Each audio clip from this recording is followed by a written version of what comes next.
What's up everyone and welcome to another Warframe video. The new priming happened and in yesterday's video we took a look at the new prime melee, the Zhuge Prime. Focus of today's though, the newest primary weapon, the Zhuge Prime. Now, I'm going to apologise right now because I have no idea how to properly pronounce this, so I'm just going to do my best. The original Zhuge was completely forgotten. In fact, honestly, you'd be hard pressed to find many people that actually remember it exists. It wasn't particularly good, and so with it being Tenno, like the Zhuge, it was pretty much a prime candidate for a priming. So what changed with the weapon? It got lower base damage and a shift around in the IPS stats. It's now more heavily focused on slash instead of puncture like the old weapon was. To compensate for that lower base damage, it's got a worse reload speed and a lower status chance, but it does get better crit, better fire rate, and a larger magazine. Plus, two new mechanics to the weapon. One is really obvious, one is everyone seems to be completely missing entirely. First one is the obvious one, the bolts will explode after roughly a second once they've come to a stop, whether that's on an enemy or on a solid surface. Still working out just how much damage this actual explosion does, but I know it mimics at least the damage types of the weapon because the explosion can proc any of the 3 IPS or the element you have on the weapon. One thing to note about the bolts though, they do have self-damage on the explosion, because of course they do. The other mechanic that people seem to be missing is that while the weapon does have a 3-second reload, it drops down to about 1.5 seconds once you're reloading from a completely empty magazine. Not a fan of this mechanic because it tends to punish smart play and make you rely on emptying the entire weapon first and the entire magazine. You can't really go for tactical reloads here because, but it is a mechanic that does lessen the need for a reload speed mod if you want to play around it. Talking of modding, the Zhuge actually ended up being a bit challenging to mod actually and try and get the most out of it. For the most part, it's a completely standard crit build, corrosive status as well. Serration, split chamber, crit damage mods, some corrosive dual stats in there. It was kind of the last 2 slots that took some time to figure out. I went with this combo here, Vigilante Fervor for the fire rate, which is doubled because the Zhuge is actually effectively a bow and it is the best bow, thankfully. And then Vigilante Armaments for the extra multi-shot. The advantage of these mods is that you can combine them to boost their set mod bonus, giving you 10% chance of that yellow crit becoming an orange, giving you a damage boost that really pushes the weapon as far as you can.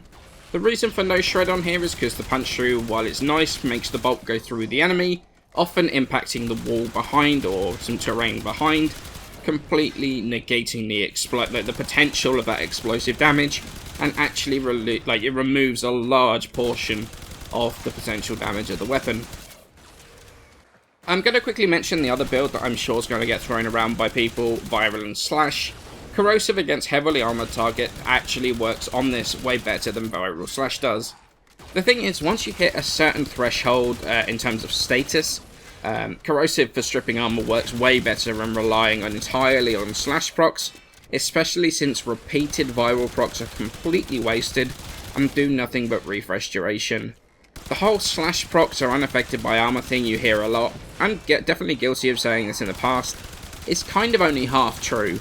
The initial shot that procs the slash is reduced by armor, and while other procs like fire would then be reduced again for a second time by the armor, slash isn't.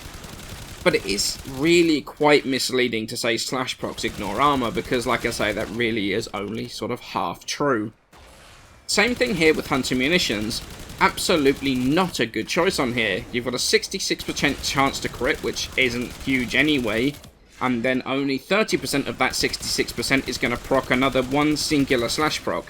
It's really just a completely wasted mod slot on here, to be honest, but this is the reasoning behind me completely ignoring Viral Slash combo on this weapon, and honestly this actually applies to a lot of weapons I've done builds for recently. If you would like a video explaining all of this in more depth, please let me know in the comments below. Anyway, sorry for going a little bit mechanical on you there for a second. Back to the rest of the video. What do I think of the Zhuge Prime? Do I think it's worth maxing out? Well, honestly, meh. It doesn't really do all that much for me, to be honest. It just has far too many downsides for me. Let's start by talking about the self-damage. I mean, why? Does it look like it needs that? Even with the damage from the explosions, it's not that powerful. The clip of me killing those heavy gunners, does that look like a weapon that needs to suffer from the potential to also kill yourself with it? It's really not. But then you also have to look at another thing, it's got flight speed as well. So while in the simulacrum everything is kind of sterile in there, the enemies advance to you in a more orderly fashion. But in a normal mission, enemies move around a lot because of layout and pathing.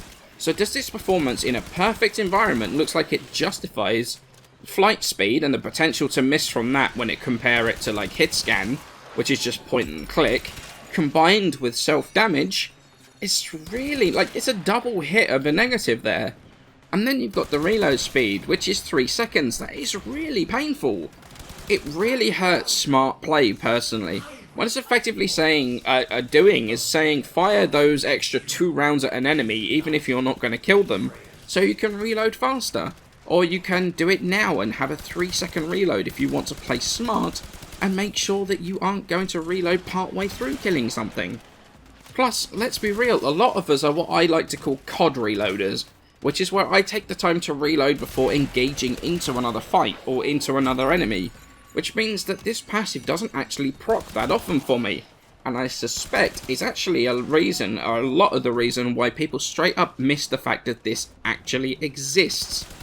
Maybe you guys have more fun with it than I did, but I really wasn't that impressed. I think it has far too many downsides without the performance to really justify it. Feel free to let me know what your feelings on the matter are in the comments below. Hope you all have a fantastic day. Thank you all so much for watching, and I shall catch you in the next one.